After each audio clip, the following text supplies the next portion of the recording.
And it's great that you chose to come to this seminar rather than staying outside in the sunshine.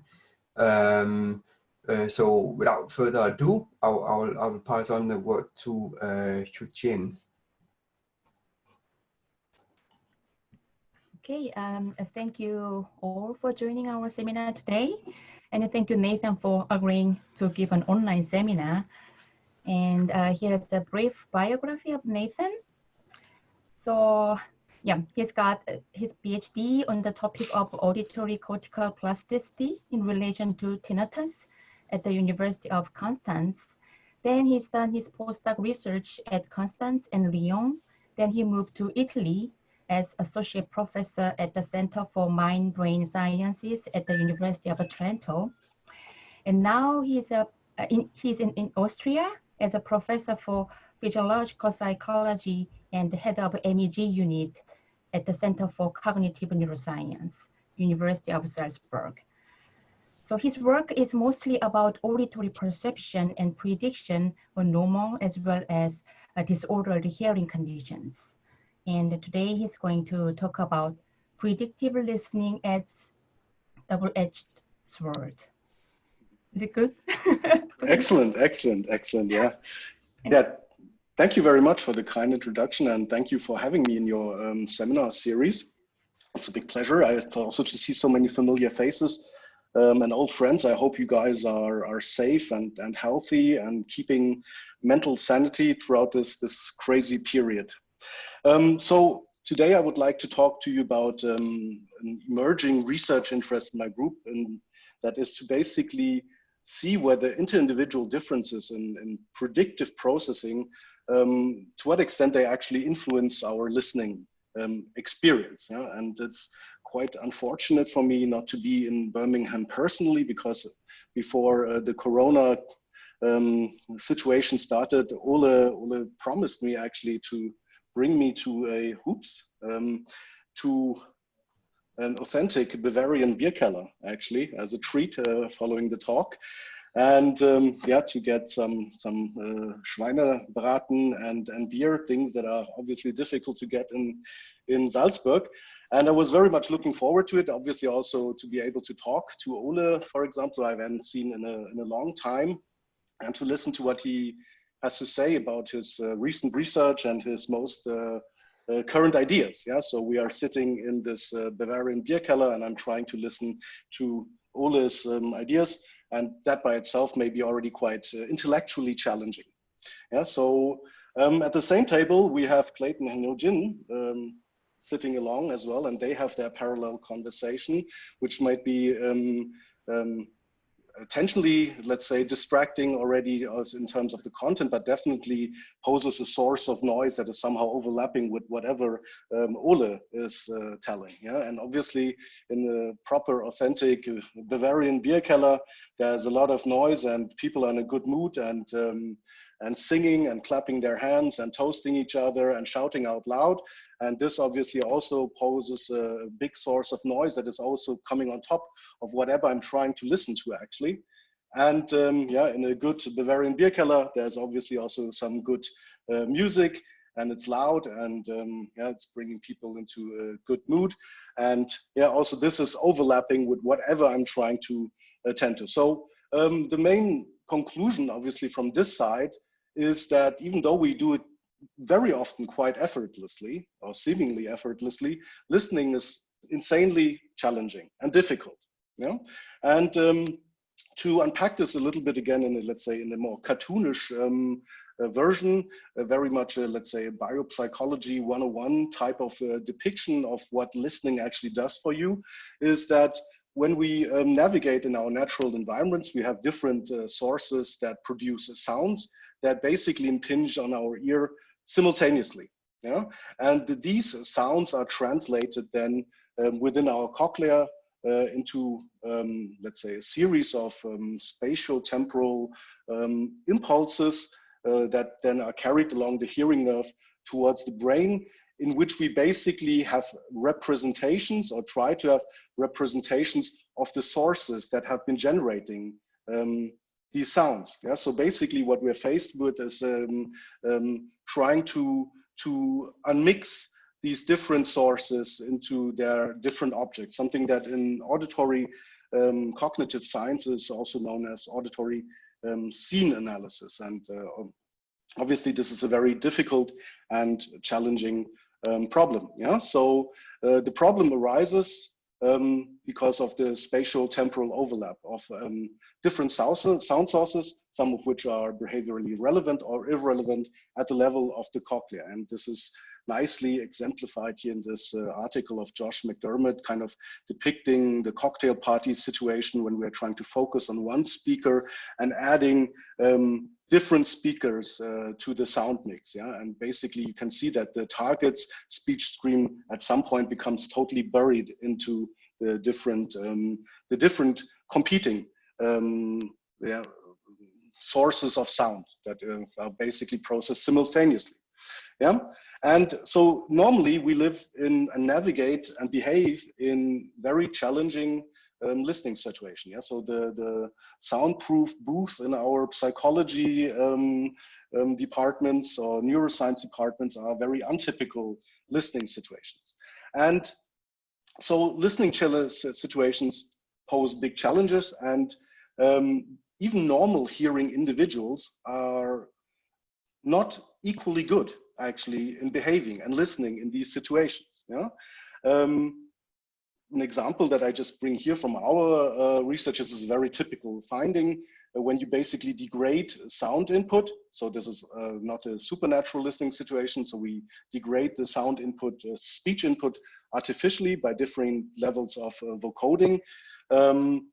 We can see basically overall, obviously, that when we degrade sound, speech recognition diminishes.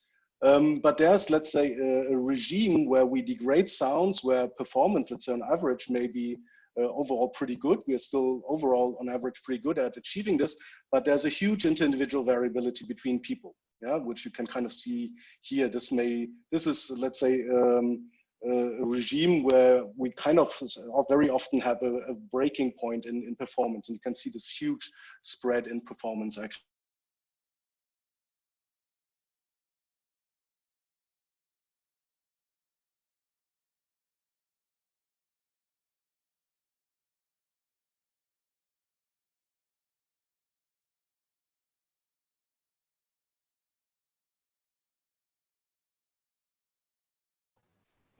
So did we lose Nathan, or is it just my end? I think we lost him. I think we lost him. Yeah, same here. Dave got him. Yeah. Oh, he's back now. Yeah. Maybe he got forcefully furloughed. Maybe he forgot to pay some bills. I think he's talking but muted. Hey, Nathan? So your microphone is off.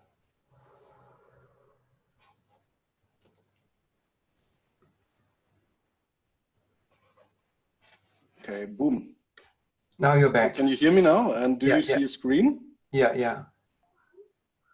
Which screen? You don't know when this happened, so I don't know how much you missed. Okay, so yeah. So obviously challenges to listening are not just created by the situation itself, but maybe in many cases actually let's say our hearing hardware is also damaged.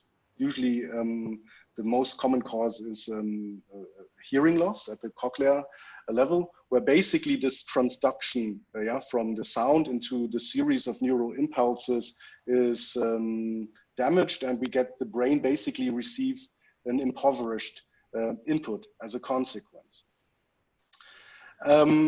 However, also listening performance of people with hearing loss varies a lot, actually quite significantly. So that we have people that somehow cope quite well. This is wrong, the wrong screen, right? Which I'm confused now. Which screen do you see? The presentation? Yeah. Okay. Okay, so listening performance varies quite a lot between subjects with hearing loss, and something that we are also quite interested in actually is that, let's say, rehabilitation following hearing loss or deafness, for example, in form of a CI, when people kind of have, let's say, input re-established to the brain, also varies quite a lot. Yeah. So one of our focuses is actually on people who have received cochlear implants post-lingually, and where we have a huge spread actually in terms of speech rehabilitation performance, which cannot be explained so easily. Yeah. So another domain that we are interested in, which kind of shows that this basically this mapping between sensory input onto, let's say, listening experience is non-trivial, is actually a situation that is related to hearing loss, but is actually the situation in which we perceive a sound that has actually no, let's say, physical cause in our environment. Yeah, so the phenomenon that I'm talking about is tinnitus, or subjective tinnitus, yeah, where we normally hear quite simple sounds, noises or pure tones, and there's no, let's say, physical cause in the environment. Yeah, so we usually can describe the sound quite well in terms of its psychoacoustics, laterality, pitch, etc., etc. So obviously a very intuitive notion is that it is a sound that is somehow basically the input somehow is generated in the ear. This would be the most intuitive interpretation. Yeah? But different sources of evidence basically show that this is highly unlikely. Yeah. So if you stick in electrodes at the level of the hearing nerve, at least in animals, then you do not find an evidence for increased activity at the level of the hearing nerve. Yeah. Also, the transaction of the hearing nerve as a rather experimental treatment of tinnitus has proven not to eliminate tinnitus. So tinnitus is a sensation that is at some point generated by the intrinsic brain dynamics. Yeah. Okay. So this idea can be basically excluded. And the aspect that I wanted to get to, so obviously what is actually causing tinnitus is highly contentious and also difficult to find. But the problem that we are focusing on which we want to focus on, is actually there's quite a strong variability as well in terms of who develops tinnitus. Yeah, so I said that it's somehow related to hearing loss, but actually not all people actually experience tinnitus as a consequence. Yeah, so who develops and who does not is a open and urgent question that we're trying to address. So the common theme that I've been kind of reiterating here a couple of times is the interindividual variability in listening experience. Yeah? So different people are different, a very trivial statement, in terms of their performance in challenging listening situations. Yeah? Also normal hearing subjects, kind of as in the consequence of adapting to hearing damage or adapting to rehabilitation, for example, when they receive a hearing aid or a cochlear implant, and in their disposition or predisposition to actually experience a phantom percept, yeah, tinnitus in our case. And the glue, let's say, between these different projects is that we're kind of taking a look to what extent inter-individual differences here in predictive processing could be actually contributing to this inter-individual variability that we see in these different aspects of listening experience. And predictive processing, so you guys are all very familiar and knowledgeable, probably some of you more knowledgeable than I am, is obviously not the most innovative topic in general. But it is highly influential and gaining momentum, obviously, in cognitive neuroscience. And the main, let's say, the core assumption, obviously, within this predictive processing framework is that perception is kind of a that we apply basically a hypothesis on how sensory input in our environment is generated. And the catchword here in this context is an internal model. And these hypotheses that we apply are obviously based on our experience. So if we have this scene of these kids playing at the water and we see this over here, to have this input over here, then this could be plenty of different things. Yeah, this could be just some piece of wood floating around or an alligator. Yeah, and obviously based on my experience, if I'm located in Salzburg, then I have not so much experience than with alligators. Obviously, I hope Simon agrees here, yeah, that we don't see a lot of alligators in the Salzach. My percept will be probably very much biased to expecting wood or not expecting alligators. Yeah? This may be totally different if I'm living somewhere in Florida, yeah, where you probably see more alligators than wood when you are walking around along a river. Okay, so there it makes absolute sense that if you see this input over here, then it's not too crazy to expect or perceive an alligator at first. Yeah, so internal models obviously influence and bias the way we kind of perceive and interpret our sensory input. And the idea, let's say our guiding hypothesis, I would say, is that this individual variability here in these terms and somehow influences listening experience. And we kind of distinguish two aspects and trying to flesh this out more and more in upcoming research. The one is basically the capacity to form internal models that we define as an experience-dependent learning of regularities over long and short time scales. So long may be obviously even a lifetime, short may be in our meaningless psychological experiments where we, I don't know, have oddball paradigms or present sequences, which I'm going to show you afterwards. And our brain is somehow figuring out on the fly the statistical regularities in this input. Okay, so I have the capability to kind of form a representation of these regularities. And the aspect of internal model utilization describes, let's say, an individual's ability or the tendency to actually apply these internal models to cast predictions in real time. And I mean, in this case, also in a proactive, anticipatory sense. So this slide somehow summarizes our working hypothesis that we are trying to, I don't know, research in the upcoming 20 years or so, in the sense that we have these different aspects of, let's say, predictive processing, internal model formation, internal model utilization. People differ along these, I will call them now traits for the sake of simplicity. Yeah. And we assume that this influences listening experiences. Yeah. So, for example, in challenging listening situations, people that are very good at forming correct models of the statistical regularities in the environment and also prone of actually using them may be actually very successful in challenging listening situation, or when input is impoverished, for example, following a cochlear implant. Yeah, let's say the flip side, and this is where the double-edged sword comes in, is that it may be, let's say, strong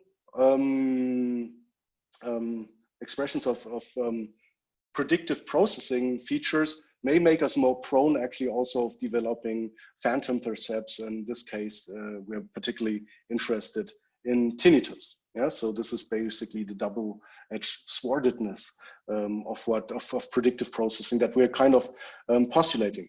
And I'm going to present exactly zero evidence proving this idea. Yeah, so it's basically our outline for our future research.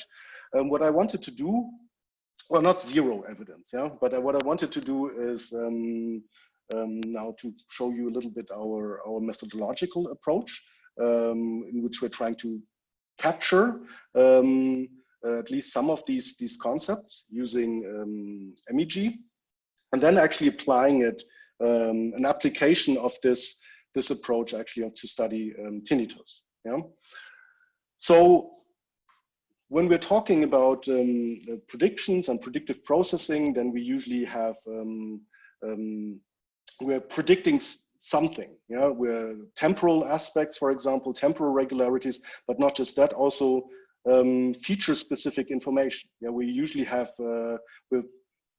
we also usually have some aspect of what we are predicting. Yeah, which kind of means that we are predicting some feature-specific information. And if we want to study that in the auditory system, then we need to somehow have a good access to capturing this feature-specific information in predictive processing. So let's say standard evoke response type of approaches, for example, mismatch negativity or so, is not sufficient for these purposes. So Gianpaolo De Marchi and so with colleagues, we developed a paradigm, which is basically our kind of base and bread and butter paradigm that we are using now in all different kinds of variants. And I'm trying to now introduce you to this paradigm. So it is a very simple paradigm in the sense that we present sequences of tones. Yeah, and the tones, the paradigm in, let's say, in its original form is a paradigm that manipulates the regularity of the tone sequences and introduces occasionally omissions. Yeah, so you have here tone sequences across time. The tones are presented with a strict, in a strict temporal regularity. So you have a rhythmical presentation. For example, in our case, 3 Hertz. In this case, 3 Hertz. So we have very strong temporal expectations when a stimulus will arrive. Yeah, and we know that if we occasionally leave out a stimulus, a sound, then our auditory system will react. Yeah, this is what's known in evoke response literature as an omission response. So the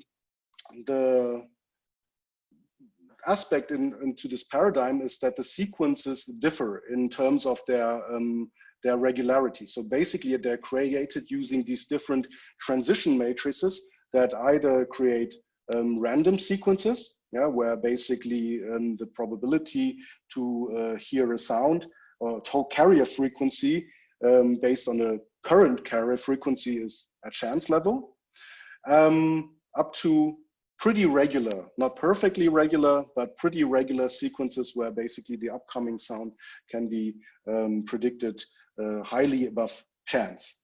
Yeah? Important information that these experiments, usually we do them totally passive. So people are watching a boring movie on the side, fighting not to fall asleep, etc. So there's no task involved with listening to the sounds. Yeah. So this manipulation of the regularity across these tone sequences obviously means that that we basically can increase the feature-specific information. Yeah. That basically I can predict or anticipate an upcoming sounds based on the current based on the current sound. And this is something that we're trying to obviously get from the MEG data. Yeah, and importantly, also when the sounds are omitted. Yeah, obviously, I said our brain will react with an omission response. But the question is then during this omission response, do we find also feature-specific information during this time intervals when there's actually no input from the ear? Okay. So this is basically the assumption. So we need to try to get to somehow quantifying this feature-specific information in the data. Yeah, and we do this using decoding. So I guess most of you guys are familiar, but for those that are not familiar, so we present sounds while we're recording MEG. Yeah, so this is just like showing one sensor. It's obviously not directly on the brain. Yeah, so don't be fooled here. So, but this is one channel recording MEG activity. But we're not recording just like from one channel, we're recording from many channels, and we obviously use different tone frequencies, and these different tone frequencies we would assume produce different patterns at a specific time point after stimulus onset. And since I'm the experimenter and I know when which tone frequency was presented, yeah, I can train a classifier to try to discriminate the different patterns. Basically which tone frequency was presented. And I can then apply this obviously to a testing data set where the labels are unknown, and then I can see how my classifier performs. Okay, so the nice thing obviously about using MEG or EG, as a matter of fact, in this case, is the aspect that we can generalize this classifier that we've trained. Yeah. So number one, we can obviously generalize it across time. Yeah. So we can ask the classifier that we trained at this time point, yeah, which tone frequency is presented when we apply the classifier to train here and test it on the basically data that comes from this time point or this time point. So we can shift it around and basically obtain such a temporal generalization or time generalization matrix, as it was called and labeled by King and Dehaene. And we can combine this also with the case with the case that we applied the classifier actually to different conditions. Yeah, so I train it on condition A and apply the train classifier to other conditions. So this is showing an example from a paper where we actually train classifiers to decode near threshold sensory perception in different sensory modalities and tested the ability to decode conscious access across different sensory modalities.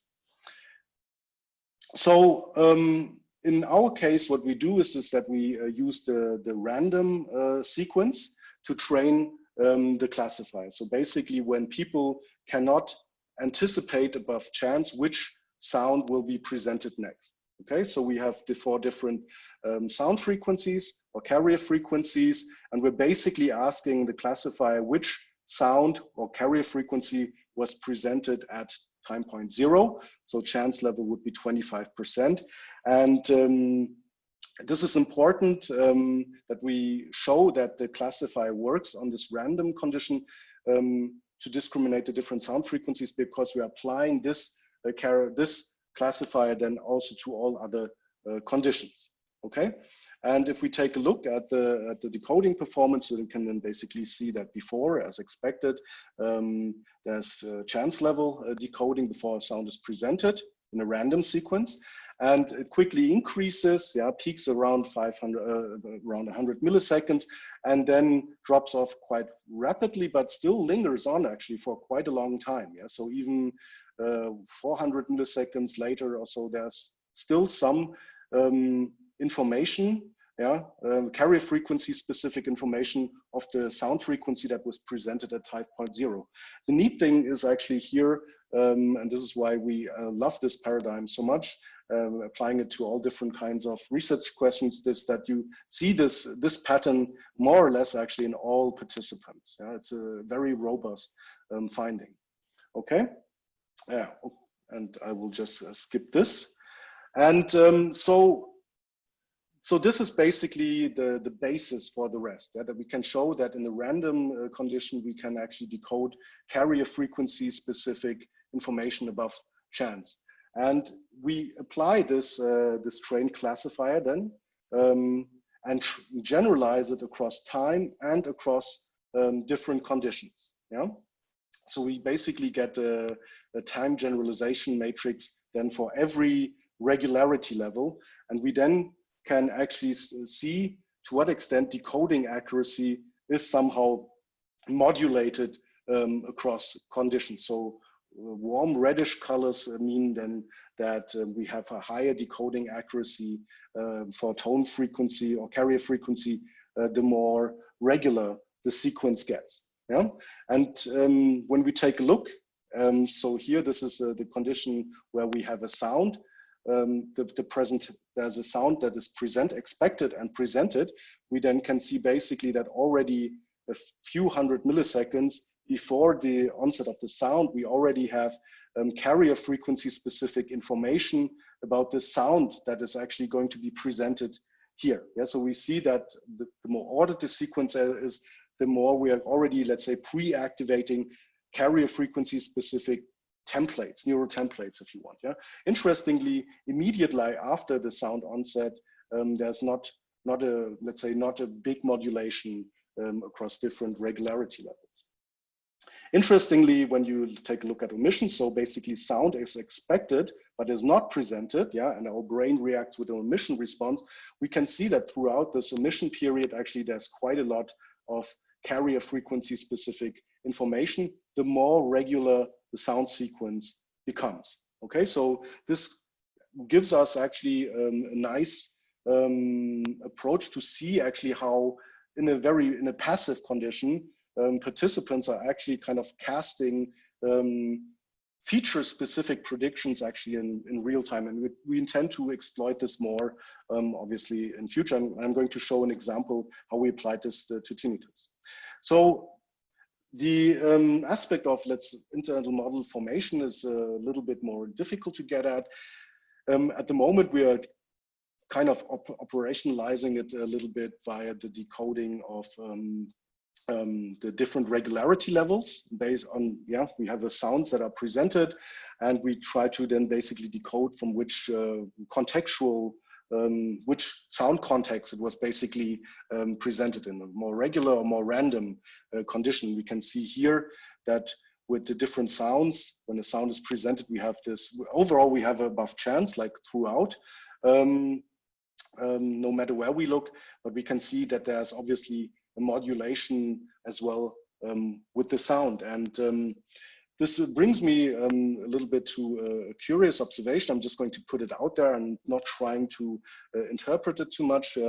So the figure that you saw before was from the paper that we published a few months ago or a year ago, I can't remember. But it is based actually on the temporal generalization matrix. And it was actually quite a curious observation when we were looking at the temporal generalization matrix here, that the, let's say, the on-diagonal decoding is overall, yeah, it is above chance, as I've shown you before, but it is weaker actually than the off-diagonal stripes that you can see here.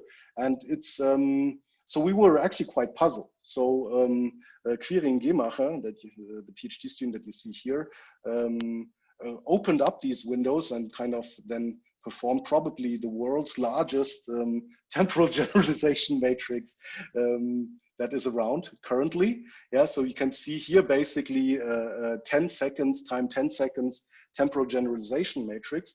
And what you do not see here so well is actually that there seems to be kind of a slowish modulation. Yeah, so what we do here is actually now is to take the values on diagonal and on this basically this anti-diagonal, and then do some spectral analysis. This is because as well, Ole told me I'm not allowed to present if I don't show some spectral analysis to you. Okay, so if you do that, what you see is focusing on these on-diagonal elements. Obviously, if we take a look at the 3 Hertz presentation, then we obviously have a peak here that is, yeah, stupidly following the regularity, the temporal regularity that I've basically injected into the sequence. Yeah, and obviously, if I change this to 2 Hertz, yeah, then the peak shifts to 2 Hertz. Yeah, very trivially.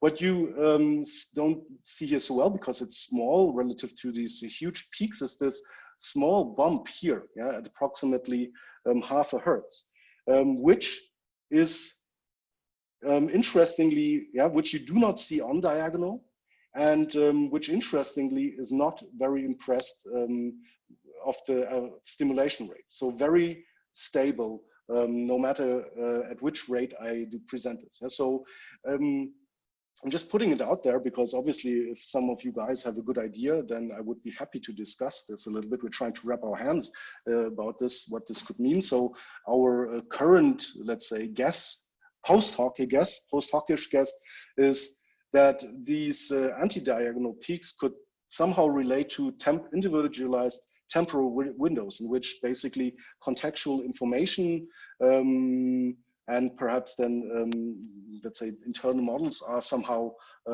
updated. Yeah, and this kind of, if there's some merit to this idea, then this would point to, or could point to, a temporal stable window of approximately 2 seconds, which is not exactly, for example, if you look at the ideas of Ernst Pöppel about what let's say the duration of a present moment, it's not exactly the same, but somehow resonates perhaps remotely a little bit. Yeah. So I would be happy to get good ideas from you guys what this could imply. Yeah. So the first summary and outlook is our basic interest. Yeah, there are significant actually inter-individual differences in listening experiences, and we are interested in to what extent they could be driven by inter-individual differences in predictive processing. So we have different aspects that we are interested in, how people kind of form, let's say, internal models that they can use for prediction or predictive processing, and how they apply them and utilize them in real time. And and I've introduced you basically our bread and butter paradigm, in which we're kind of exploiting in very different research contexts and research questions to see to what extent our measures have some kind of a predictive power for the aspects about listening that we're interested in. Yeah. So I'm going to show you a little bit an application of how we are applying this to tinnitus. Am I already over with the time, or Ho-Jin, perhaps you can? No, we have enough time, so. We have a tough time, yeah. Okay, thank you. So how we're basically applying this to tinnitus. And so just a little bit of a background again. So tinnitus, again, as a reminder, is the situation in which you perceive a sound or sounds, usually simple sounds that have no sound source in the environment, yeah, and are somehow produced by some intrinsic patterns in your brain. What we do know, and I think this is probably the best established knowledge with tinnitus, is that it is in probably almost all cases somehow related to some kind of a hearing damage that may be more or less measurable using some standard methods. Yeah, so you have a tinnitus-inducing event such as a noise trauma, but it could be pharmacological or I don't know, age-related hearing loss, and we have a overall reduced input from the auditory periphery. And the standard model of approaching this is that there's the assumption that basically as a reaction to this reduced input, your brain reacts by kind of cranking up the volume, altering and increasing the gain at different levels of the auditory system. And kind of as a, let's say, maladaptive side effect of this process, it produces tinnitus. Yeah? So this is, let's say, the most dominant idea that I kind of describe as an altered gain model. And it does have some evidence, especially from animal models, where you then record action potentials, for example, from different regions of the auditory system. So depending which region you're most in love with, you record from the brainstem or from the cortex. And let's say the common theme more often than not is that, let's say, after some tinnitus-inducing event, you have some signature of increased firing or synchrony or whatever. Yeah. So this model has a lot of appeal. It has a lot of problems actually when we apply it to human tinnitus. And I'm not walking you through all the problems this model has, which is so. I built my PhD upon this model. Yeah. So I use it myself, but it does have quite a lot of problems. The more that we work with it, it becomes clear. The most, let's say, urgent problem, or the problem that I'm most interested in, is actually an explanatory gap of this altered gain model. Yeah? So basically a reduced input leads to increased firing or increased gain. We should basically see a tinnitus in people that have hearing loss, basically in everyone who has a hearing loss, but we don't. Yeah? So if I would take you guys and expose you to some tinnitus-inducing event, yeah, an explosion or whatever, or 130 dB music, anesthetized, yeah, the experiments that I'm obviously not allowed to do, then the following day, many of you guys will experience tinnitus, yeah, some won't. And so there's already some individual variability there. But let's say a few months onwards, only a few of you guys will probably still experience tinnitus. Yeah, whereas most of you guys won't anymore. And let's say we have absolutely no good idea why this is the case. Yeah, and predictive processing has been, let's say, also obviously as in all domains somehow of cognition and psychology has been gaining momentum. So Will Sedley is a name to mention here, who has forwarded let's say, predictive coding view of tinnitus, in which he describes as a resetting of default prior. So basically, we see spontaneous activity somewhere in the auditory system. This could be anywhere. Mostly in most models, it would be perhaps a brainstem. This would be basically our sensory evidence. And we have some prior expectation to experience a sound, yeah, which is usually in a silent environment, the default expectation of silence. Yeah. Now we have some tinnitus-inducing event, noise trauma. This leads to some changes in the auditory system, which at the end of the day somehow cranks up this spontaneous activity. So we have like more evidence that the sound is actually present, and let's say an acute tinnitus, let's say the day after the tinnitus-inducing event, we kind of shift our perception to kind of perceive a tinnitus. So the idea that Will forwarded is that tinnitus becomes chronic when this prediction, basically this prediction here basically shifts or becomes reset to experience not silence but sound as a default prediction. And obviously this is a cartoon model. Will has some elegant mismatch negativity approaches to kind of trying to capture this, but it is overall difficult and challenging, obviously, to capture default predictions. And at the end of the day, it still is something that is somehow occupied with somehow describing the neural correlates of tinnitus. So it does not actually fully grasp and tackle the question that I've kind of raised: why would people kind of experience tinnitus anyway? Or in this case, why would let's say, the default prediction shift in some people, but in other people it does not? Yeah. So what we're trying to get at in our tinnitus research, yeah, this would be obviously an idealized case, is that we have a bunch of people before they have tinnitus. We have some event that induces tinnitus or a phantom percept, and based on, and we have different recordings at different times, and based on recordings that we, for example, do at this time point, for example, using the paradigm I did before, we could perhaps predict who is more prone of developing chronic tinnitus and who's not. And obviously, like I said, this would be the idealized experiment.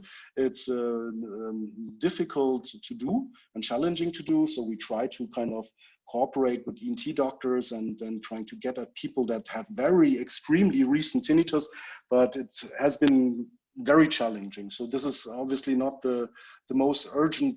Coming to the EMG lab is not the most urgent problem for people that are experiencing acute tinnitus. So the next best thing that we can do for now is basically to take a look at a group of people that already have tinnitus since quite a long time. Yeah, people with chronic tinnitus. Yeah, here's just so we have this as a preprint out there. If you want to take a look at it, this is here just like to vent my frustration a little bit. Yeah, something that I learned yesterday that it's still somewhere early in the loop of the reviewing process after 5 months. Okay, and this is work actually done by Marta Patica and Gianpaolo De Marchi together.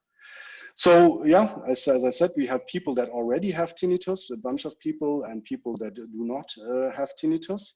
And for aspects of group comparisons, we create matched groups in terms of age and sex.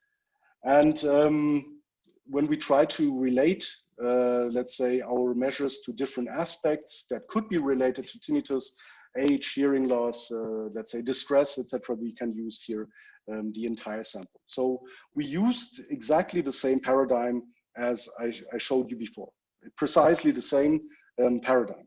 Okay, so the first thing is that we need to do is that we need to compare the different groups in terms of, let's say, decoding of carrier frequencies in the random sound sequences.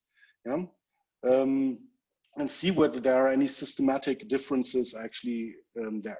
And if you take a look at these results here, the results and the pattern of people with tinnitus is more or less identical to the pattern of people that do not have tinnitus. Yes, so you basically see precisely the same features. And this is actually, for our purpose, a very, very important illustration, because any differences that I'm going to show you later onwards cannot be basically, or has to be somehow a consequence actually of the experimental manipulation of the regularity of the sound sequence.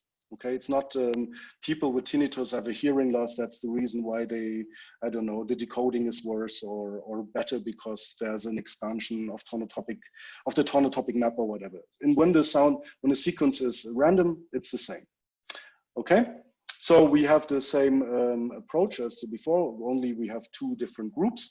Yeah, so we have our classifier that we train on the random sound condition, time and condition, generalized for each subject. And what we do here, because at the end we want to compare the different groups, is that we actually calculate or try to capture the modulation of the decoding accuracy within each subject using regression within subject, and then basically comparing the group differences in these for these regression coefficients between the groups. So what you see here afterwards is the outcome of the group difference between tinnitus group and the control group. Okay, and when we do that, we see actually quite strong differences. Yeah, I'm not going to go into the omission here. So this is basically when we take the sound condition, and what the first thing that we should notice that if you remember, I didn't point this explicitly out actually, is when we in the experiment that I showed you before, basically the modulation across different regularity levels, yeah, within the group, at least normal hearing group, is most pronounced approximately 200 to 300 milliseconds. Yeah. Around 200 to 300 milliseconds, also in this anticipatory period. So these group differences are somehow captured at very late training time intervals. We don't really understand yet what this means, but it's a quite strong effect. So if we just, let's say, take a look at basically the temporal profile, if we kind of average the beta coefficients, yeah, in this time window for each subject and then each group and compare it, then we can see that this is basically how this group differences kind of created. Yeah, and we can see basically here the modulation of these beta coefficients for this late training time interval. And what we can basically see here for the normal hearing group or the group without tinnitus, that we kind of have a suppression of carrier frequency specific information of the sound or the tone frequency that is going to be presented at this time point before it is actually presented. Yeah, so basically these patterns are not or are not activated before they actually appear. Yeah, and then when they appear, they are kind of activated, and this increases with the regularity of the sequence. And in tinnitus, we basically see exactly the opposite pattern. Yeah, so we kind of have a, let's say, a pre activation of these late training time patterns before the sound actually emerges or appears, and it is basically driven and modulated by the regularity of the sequence. Yeah, so the more regular it becomes, the stronger this bump is over here. And when the sound basically appears, we have a small bump, but then the more regular the sequence comes, the more carrier specific information is actually then suppressed. So it's basically a very reverse pattern. And if we just, let's say, describe it in a catchphrase for this late training time intervals, then this pattern is somehow a little bit more proactive, I would say, in individuals with tinnitus, and is more overall, let's say, a reactive pattern in people that do not have tinnitus. And this is quite a striking difference. I've been doing tinnitus research for quite a while now, and so this is, at least in my personal research that I've done, the strongest difference that we've shown so far. Yeah, so you can see basically here the beta coefficients here from this time interval for people with tinnitus and without tinnitus. And you obviously see here there is quite a lot of spread here between the subjects as well.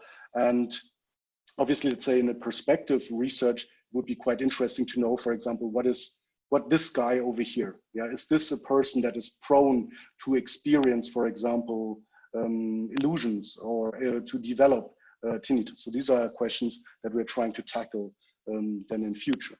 Yeah.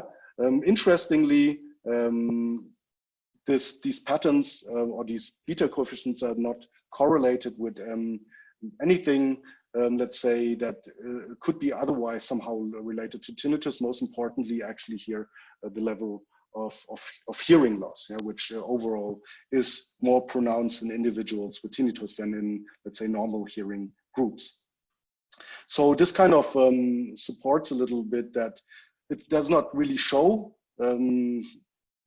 definitively that it is that we are talking here about some kind of a predisposition, but it is somehow, let's say, encouraging, to continue this pathway.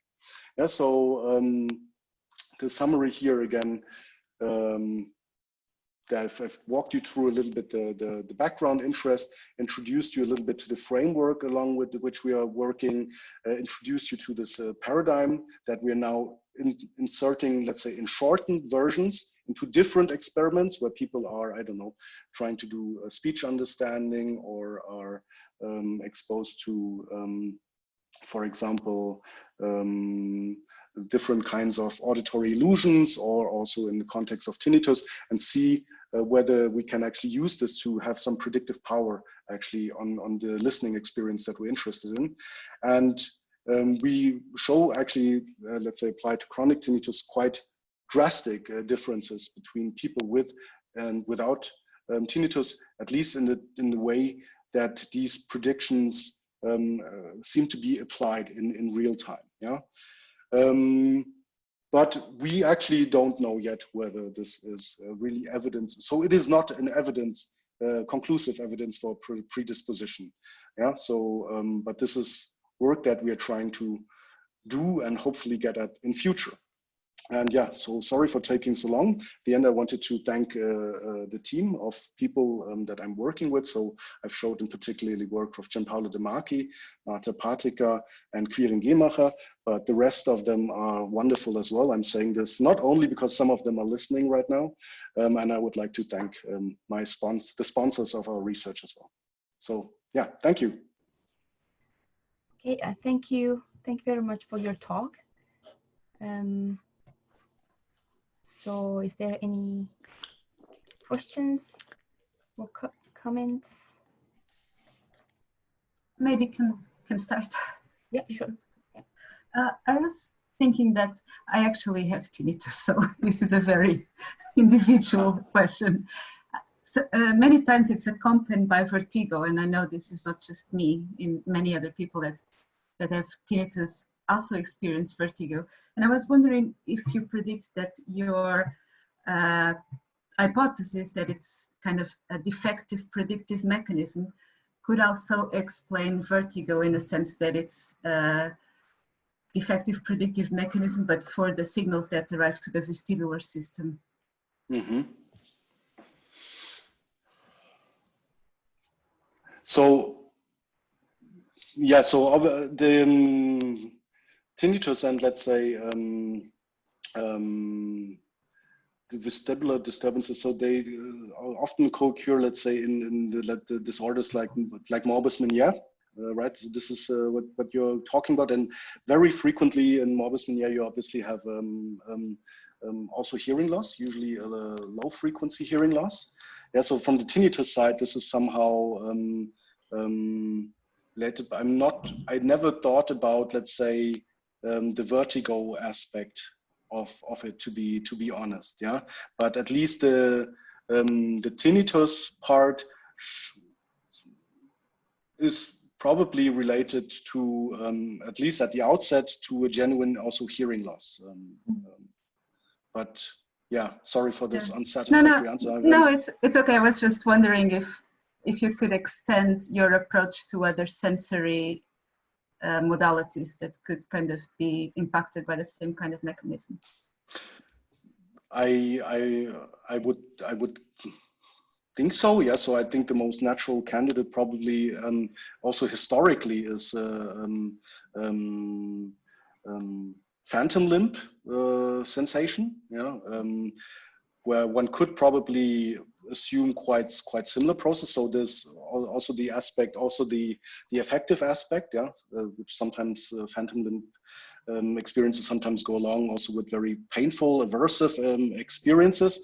Also, this is an aspect that is unclear in the tinnitus research, and historically there has been diverse efforts actually trying to kind of see this within, let's say, one common let's say, from one common approach. Yeah, but we haven't applied this to let's say somatosensory perception. Well, definitely one aspect that we're interested in, we're trying to kind of get at in future as well, is whether, let's say, this these predictive processing features are somehow correlated across modalities. If we kind of have some kind of a supramodal process here, or whether we have, let's say, modality-specific islands of predictive processing. Yeah, so this is work that we're trying to do. Yeah, but cool. Thank you. Okay, thank you, Tibetan. So Nathan, thank you very much for this very inspiring talk again. So I have two questions, because I thought along this ultra slow decoding result you show, you know, this peaks in the 2 and the 3 hertz. Mm-hmm. So I might got it wrong, but so you train on some latency, say around 300 milliseconds, and it turns out to generalize to pre-stim latencies, right? Is that the general? So do you mean this slide? Yeah. So the off diagonal. So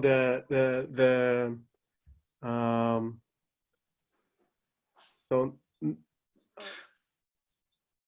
this off diagonal feature that you find, did you test if you flip the time dimensions of your data?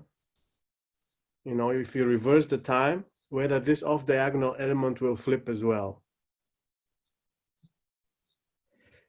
You see what I mean? Because your decoding algorithm basically trains on, say, latency 300 milliseconds, and, then finds out that it can predict with this weights, it can predict data that actually stems from the pristine baseline. This is essentially what your decoding did, right? So also in the tinnitus part. Well, yeah. So this is a little bit confusing now. Then so this kind of relates to this this analysis that we did over here. So normally what we're decoding normally is the tone frequency. Yeah, this is, let's say, our main business that we're trying to see how well this is done. What is shown here in this figure here is actually to decode, let's say, not care about which tone frequency was presented, but to care about, let's say, the regularity context of the sequence in which this sound was presented. Okay, so the patterns that we have here are telling about whether the sequence is random or if it is very ordered. Yeah, and what you see here in this image is basically the on diagonal, basically the temporal decoding. Yeah, so I train at 100, I train at 100 milliseconds and I test at 100 milliseconds. Yes. Okay, and this is what you basically see over here. It's basically this line, only much shorter. Yeah, correct. So it is a very, let's say, a serendipity finding that when we in our lab meeting showed this, I think Gianpaolo, I can't remember, showed this image. Thomas Hartmann, a clever guy, as you remember, said this makes no sense, because it should be strongest on the diagonal and kind of get weaker off diagonal. Yeah, so basically it means that my decoding, if I train at 100 milliseconds, is not, let's say, the best performing, the best at 100 milliseconds, but let's say shifted, time shifted off diagonal. This is basically what it's, what this image is basically saying. Exactly.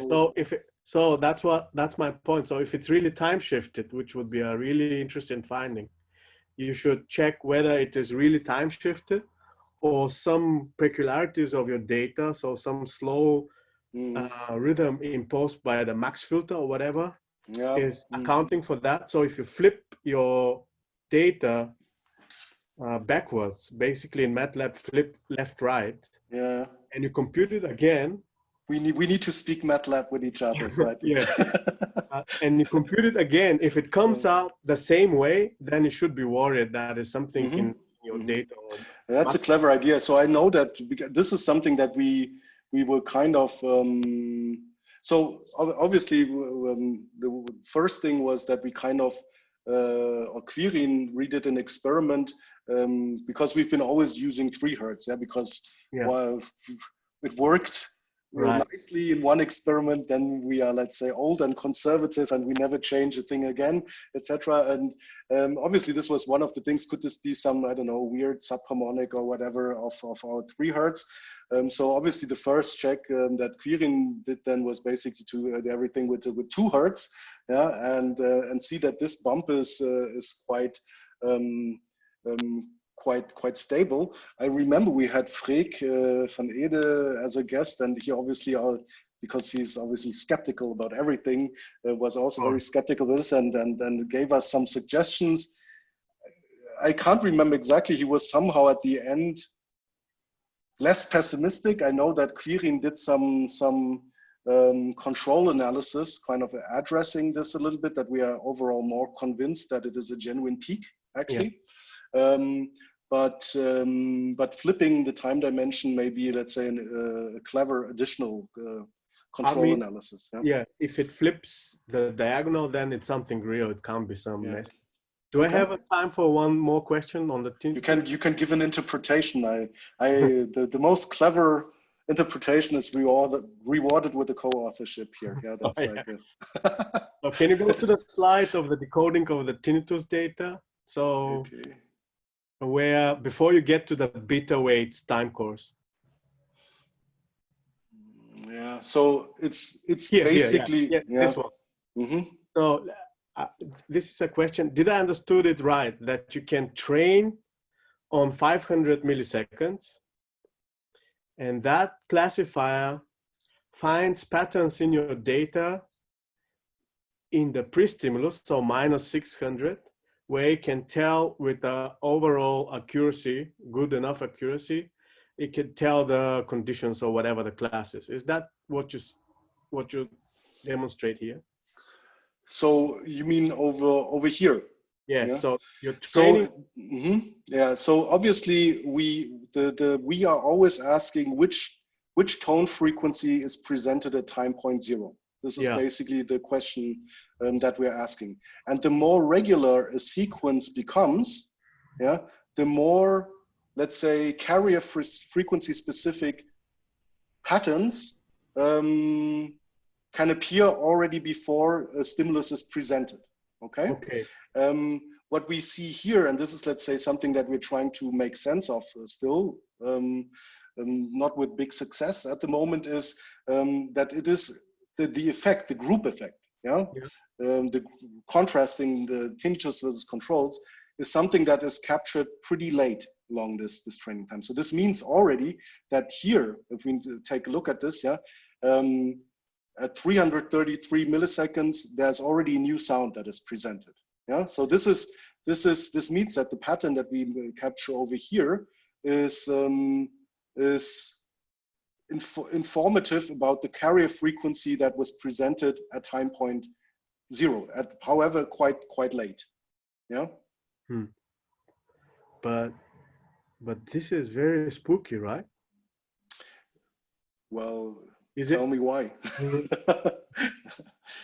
So that would mean there is some ongoing patterns of these subjects that can predict this.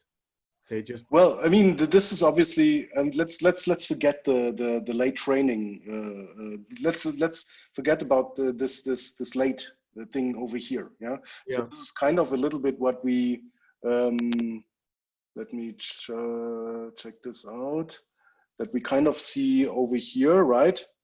Let's say when we just take at normal hearing subjects or representative students of the University of Salzburg, and they're passively listening to these sound sequences that are modulated by their regularity level, then we can see basically that, let's say, when we train the classifier here, that information at 200-300 milliseconds, or let's say 100 to 300 milliseconds that we train on the random sound sequence is, and we apply it, for example, to the more ordered sound sequence, that we are already capturing sound frequency specific information that is going to present it here, which I think is kind of plausible and kind of chimes well with, I don't know, works of Flores, De Lange, etc. in the visual system, that you kind of have some kind of pre-activation of sensory templates of that you're kind of expecting in time. Sorry, I got it. I got confused because you're applying that on ordered versus random and not. It's and the main aspect, obviously, and this is this is something that we changed along after getting beaten up by reviewers. That we train the classifier on the random sequence. This is obviously the main and most important aspect. So that here in this pre-stimulus time period, we don't have above chance information here. Cool. Thank you. Okay, Clayton, please. It was a great talk. That was really cool. I'm still, the stuff you guys were just talking about, the timing is really weird, right? So you've got multiple events. You've still got information about an event that was 3 tones ago. But if you go back, you're decoding at like 700 milliseconds or so. Your optimal decoding. That seems. Is that?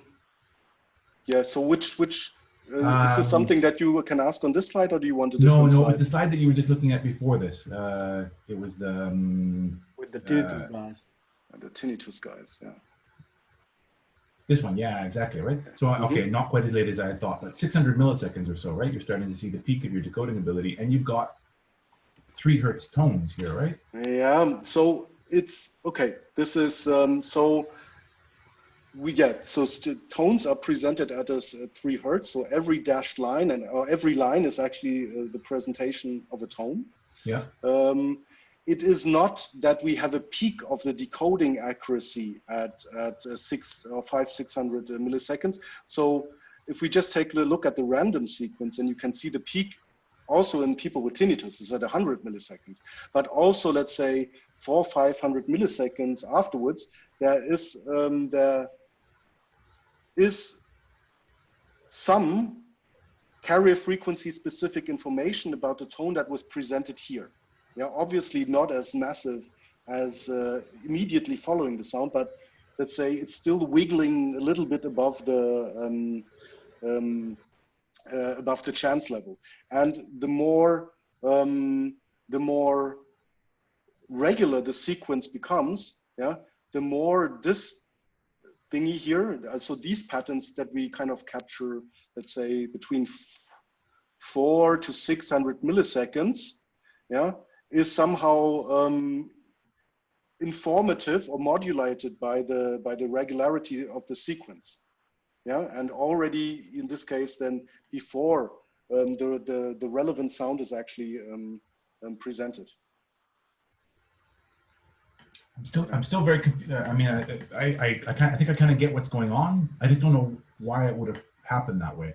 Why would, I mean, you have multiple events, you're storing an event from 3 events ago, and that's what allows you, that's what you're using to predict. So you're, you know what I mean? Well, like I mean, it's, yeah, so I mean, it's obvious, it's, so the interesting thing, or what, there are many things, I'm not going to pretend I understand everything about this data set, right?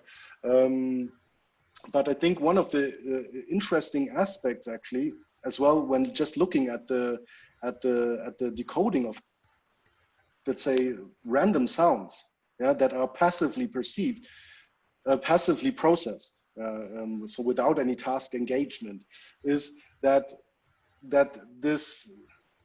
let's say patterns about the tone that is presented at this time is lingering on for quite a while actually. Yeah, so in a certain way, obviously this is, let's say, a post hoc-ish kind of explanation. It makes sense because this allows me to kind of integrate it with incoming sensory input. If I kind of have this pattern available, then I can actually, when regularities appear, form associations, right, between these different inputs. And it is, yeah, at these late intervals, and I think this is obviously the weakness about this, the decoding part, yeah, is that we do not know actually exactly what is actually really enabling and generating these late patterns that we see over here. Yeah, so that's a important question, yeah, to in the end not just say cool, there's a difference, yeah, which is actually cool in a way, because it's not so easy to get good differences between tinnitus and controls, but really actually to wrap our heads around it and try to understand it. Yeah, I think finding the difference is really neat, but I would have expected it to be, you know, you would be decoding from a fairly close post-stim interval, but that would be where you would be getting it, right? Yeah. I mean, because these are going to be very abstract representations of these stimuli, because you know, when you're that far out from when it actually occurred. Yeah. This is no longer tonotropic cortex or whatever. This is no longer even though, yeah. So yeah, definitely, but it could still include obviously some auditory cortical information. So we don't know actually what is basically making this. Or generating this pattern, yeah. So this is something that we do not know. Obviously, let's say something that is, let's say, immediately post-stimulus. This is obviously one of the things that I found quite interesting, also of the let's say the first study. If we go back to this image, where is it? Over here, yeah. And we see, okay, this is the case when we, We have sounds presented at 3 Hertz, only 90% of the cases a sound is presented. So I'm overall more prone to expect a sound. We see that actually immediately after the sound onset. Obviously also in the regular sequences, we see this bump, yeah, but it is not modulated or increased or decreased by the level of the regularity. Yeah, so let's say this part is relatively similar. Yeah, it first, and this is an interesting aspect, is again modulated actually at a later time point when more sound input comes. Yeah, when I am in a regular sequence, then this is, let's say, this is 100 milliseconds following the next sound. Then there are patterns again that are similar to the ones immediately following the presentation of the sound. Yeah, and they are then at a later time point actually then modulated, not immediately actually following the sound. I just got what you were saying earlier. I wasn't, but yeah, this is actually the pattern matching, right? This is the MMN pattern matching or whatever, right? This is the kind of. So when there's a sound, when it is omitted, yeah, then we see an immediate response somehow, with some frequency. Interestingly, no difference, however, between tinnitus and controls. Yeah, so these patterns are quite similar. Yeah, for tinnitus controls, whatever is kind of, at least in our paradigm, in our framework of analyzing the data, these differences are somehow generated by patterns that are relatively late. Yeah. Mm. I wonder if you changed. I mean, so in the visual field, this sort of experiment, you have the trouble that things get semantically recoded in a way, right? So you often don't see this sort of same low-level reactivation when you're comparing semantic objects because they're recoded in a different way. They don't seem to reactivate quite to the same degree, the same low-level representation in all cases. And I wonder if you changed the sounds. I wonder if you could lose some of this by having a dog bark or whatever, whatever semantic level. Good question. Yeah, it's like you tend to be more conservative and not change everything, but obviously this is an interesting question. So let's say the immediate things that we're trying to get at is more the modality aspect. Yeah, so this is let's say the sensory modalities. Yeah. But yeah, I don't know. Let's say changing the complexities of the sounds. Yeah, it's definitely also an interesting thing. Actually, I think we do have an untouched data set about that. It's syllables. Yeah. Mm-hmm. Yeah. So we at least have some the same paradigm with syllables, but I have no clue what the result was because I think nobody touched the data set yet. Yeah. Thanks. Sorry. Okay. Any other questions? No. Okay, I have one quick one. Oh, okay. Yeah. So the difference between the tinnitus group and the control group in terms of the prediction pattern, the last part, is really interesting. And my question is very simple. So maybe you are already working on in your group, but how do you expect the difference in terms of speech prediction? The speech is more involved in semantic components, and the speech rhythm are more irregular, right? So yeah, how do you expect to see the difference between these two groups in terms of speech prediction? Yeah. Oh wow, okay, that's you mean in terms of okay, do you mean a little bit this perhaps is it this slide somehow that is this something that you're kind of alluding to? So if we have people that do have tinnitus, or let's say predisposed to have tinnitus, how would they kind of perform in a context where we have, let's say, a challenging listening situation, for example, vocoding the speech or introducing a multi-speaker context also? Is this something that you are trying. Yeah, because maybe if I interpreted it correctly. Yeah, prediction prediction of upcoming words, or Yeah. in speech perception, or Yeah. in these challenging situations. Yeah. Yeah. So obviously this is let's say our guiding framework and cartoon model, and let's say from this simplified perspective, it's really let's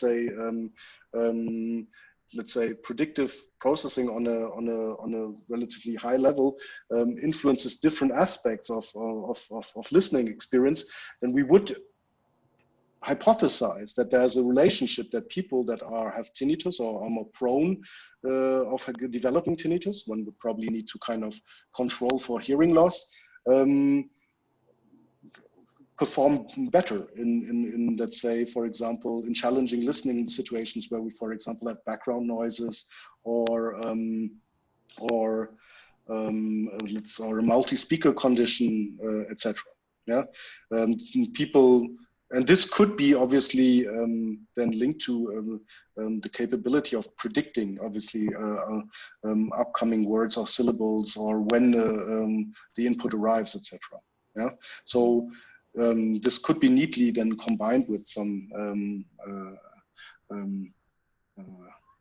paradigm where you look at neural measures captured during continuous speech presentation or so. Yeah. But this is untested. I think there's been, let's say, I just recently read a review paper again, and on the relationship between predictive processing, let's say, hallucinations, and in this quite recent paper, it's from Phil Carlett actually. It's like one paper that is mentioned that kind of addresses this question, to what extent there could be perhaps some kind of a relationship there between, let's say, the characteristic of actually perceiving hallucinations and actually listening in difficult situations. I think it's super interesting to take a look at it, but I don't think it has been done at a large scale also. But I might be wrong, yeah, because I do not read enough also, yeah. But that's my impression. Okay, thank you. Okay, any other questions? Could I ask a question? Yeah, sure. Yeah, Howard Bowman here. Hi. So one thing I was just wondering, great talk, by the way. Thank you. So in terms of the predictive coding theory of tinnitus, so how does precision play into that? Because that was the thing that was in my mind, that if you've got a damaged input, if you like, then the system would have lower confidence in the sensory input. And that would be lower precision in a kind of predictive coding framework. So does precision play a role in that theory? Yeah, so this is obviously not my theory. So this is Will Sedley's brainchild, if you want. And yeah, so his idea basically is that normally, yeah, we have some kind of a tinnitus precursor, and we all have it. Yeah, spontaneous activity, for example, in some, let's say, the dorsal cochlear nucleus or inferior colliculus, or so, generating just, let's say, spontaneous activity. But it is low, and the precision is overall low, and we obviously have high, let's say, confidence or precision that normally, if we are in a silent environment, yeah, then we expect silence. And the idea of Will is that the precision increases following, for example, some hearing loss or so, yeah, which translates into, let's say, increased spontaneous activity, and our percept then shifts into the direction of this more precise sensory evidence in terms of spontaneous activity. Yeah? And the idea here is that then, yeah, that in some people, and we don't know why, and I don't think Will fully also has an explanation for that yet, is that in some people the prediction then shifts. Yeah, that we have let's say high precision in this sensory evidence for that it could be a sound, yeah, somehow related to spontaneous activity or synchrony, and then subsequent shift in our priors. Yeah. Okay. Actually, so that's completely the opposite way around to what I thought. So, so in the acute tinnitus, the likelihood is becoming more precise, right? That's what you're. Yeah, exactly. Yeah. So the basically one has to kind of say the likelihood for the likelihood of having perceiving a sound when we're in a silent environment. Yeah. So oh yeah, but I suppose the issue is where is the precision in the processing pathway? Because you can have precisions at all levels. Yeah. But okay, because the other thing is you can relate precision to gain, right? Yeah. So some people do that. So potentially there's a relationship between the gain control theory and how precision works. Yeah, this is this is true. But can I just okay, sorry. No, you go. So the aspect that I do find quite appealing, let's say, from a conceptual perspective about what Will is here proposing, is that actually, at least in humans, I think the evidence that we have something like increased gain is pretty, at least in chronic tinnitus, pretty weak. Yeah, and this is a little bit also made quite difficult because in animal models we do not actually have good animal models of chronic tinnitus. So obviously, if you I don't know,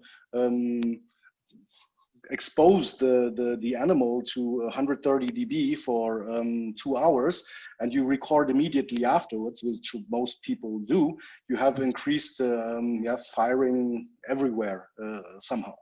But we don't know, I don't know, if we just leave the animal alone and wait for, I don't know, 6 months or so, yeah, how this kind of develops. I do not think that the evidence actually, even though it is very appealing, is conclusive, and definitely in humans definitely not conclusive, that increased gain is the let's say the only secret sauce that we have in this in here.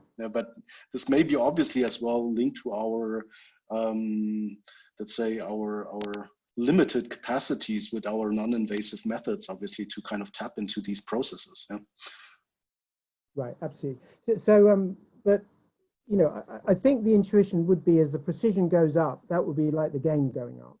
But in a sense, what you're saying here is there's something else happening as well, which is a movement of the priors as a result of that. Yeah. So this is Will. Yeah. But no, I sympathize a lot. Yeah, I have a lot of sympathies with the with this framework. I think it's kind of because we, at least in this tinnitus field, which I've been accompanying ever since my PhD days, let's say, kind of on and off, and now more on again. The idea has been, we've been so much occupied in finding some evidence that for some kind of increased or hyperactivity in auditory regions.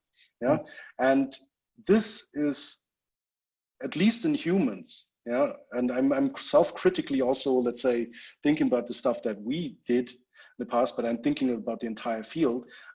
I think the evidence is, in retrospect, very weak, at least in humans. Yeah, that this is a really, it's not an effect that that really, I don't know, knocks you out of your shoes or so. No matter what kind of, I don't know,